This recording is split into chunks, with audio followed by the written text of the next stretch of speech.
कर्नाटक के कांग्रेस के पूर्व कार्यकारी अध्यक्ष रहे और वर्तमान के पीडब्ल्यूडी मिनिस्टर सतीश जारकिहोली हिंदू शब्द को गंदा कह चुके हैं।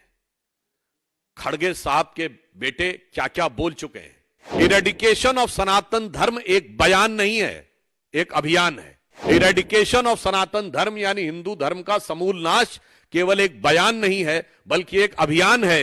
इसने भारत को पिछली शताब्दी से लेकर इस शताब्दी तक भारत के समाज को भी नष्ट किया है, हमारे राष्ट्र को खंडित किया है और राष्ट्र के अंदर आतंकवाद और अपराध से लहूलुहान किया है। कर्नाटक में मंदिरों पर टैक्स,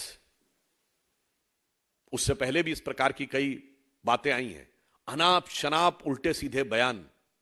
कर्नाटक के कांग्रेस के पूर्व कार्यकारी अध्यक्ष रहे और वर्तमान के पीडब्ल्यूडी मिनिस्टर सतीश जारकिहोली हिंदू शब्द को गंदा कह चुके हैं। खड़गे साहब के बेटे क्या क्या बोल चुके हैं। इवन मैं भी याद दिलाना चाहता हूं, कर्नाटक में भी दलित कांग्रेस के नेता थे, दलित थे, अखंड श्रीनिवास मूर्ति, उनके यहां भी यही तगड़े वाले वोट बैंक ने हमला कर दिया था। अपने नेता के लिए भी पीछे हट गए थे। वो बेचारा अपनी खुद लड़ाई लड़ते रहे, बाद में पार्टी भी छोड़ दी है। मैं कहना चाहता हूं कि जो कर्नाटक में हो रहा है और जो बंगाल में हो रहा है उसे एक लाइन में समझिए। इरेडिकेशन ऑफ सनातन धर्म एक बयान नहीं है, एक अभियान है। इरेडिकेशन ऑफ सनातन धर्म यानी हिंदू धर्म का समूल नाश केवल एक बयान नहीं है बल्कि एक अभियान है, जिसकी झलक आपको तमिलनाडु से लेके, कर्नाटक से लेके बंगाल तक समय समय पर दिखाई पड़ती रहती है। और मैं यह भी याद दिलाना चाहता हूं, बहुत से तकनीकी चीजों के बारे में बचाव लेने का प्रयास करते हैं हमारे कांग्रेस के मित्र, तो मैं बताना चाहता हूं कि जब मद्रास प्रेसिडेंसी का हिंदू इंडाउमेंट एक्ट आया था, हिंदू मंदिरों को अधिग्रहण करने का नेहरू जी के समय में, तो कोर्ट ने उसे खारिज कर दिया था और 2 बार कोर्ट ने खारिज किया, मगर इसके बावजूद कानून बनाकर उसे बनाया गया। साहब, एक तरफ विचार यह है और दूसरी तरफ है वक्फ बोर्ड का कानून।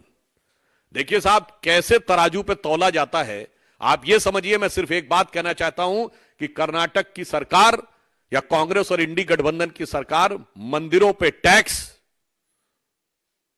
और दूसरों के लिए हज सब्सिडी, पुनः मैं कह रहा हूं, वो अब समाप्त हो गई, वो एक अलग विषय है।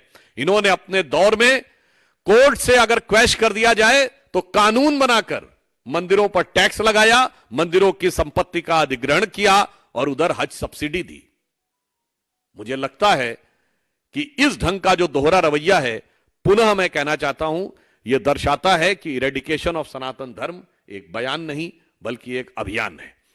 इसलिए यह विषय अत्यंत महत्वपूर्ण है और मैं कहना चाहता हूं, राजनीति, दलगत राजनीति और चुनाव, इससे कहीं बड़ा यह विषय है, क्योंकि इसने भारत को पिछली शताब्दी से लेकर इस शताब्दी तक भारत के समाज को भी नष्ट किया है, हमारे राष्ट्र को खंडित किया है और राष्ट्र के अंदर आतंकवाद और अपराध से लहूलुहान किया है। इसलिए मैं पूछना चाहता हूं कि अभी जो दर्शन करने गए थे और तरह तरह के दावे कर रहे थे इंडी गठबंधन के चिर युवा नेता, उनका इस घटना के ऊपर क्या कहना है?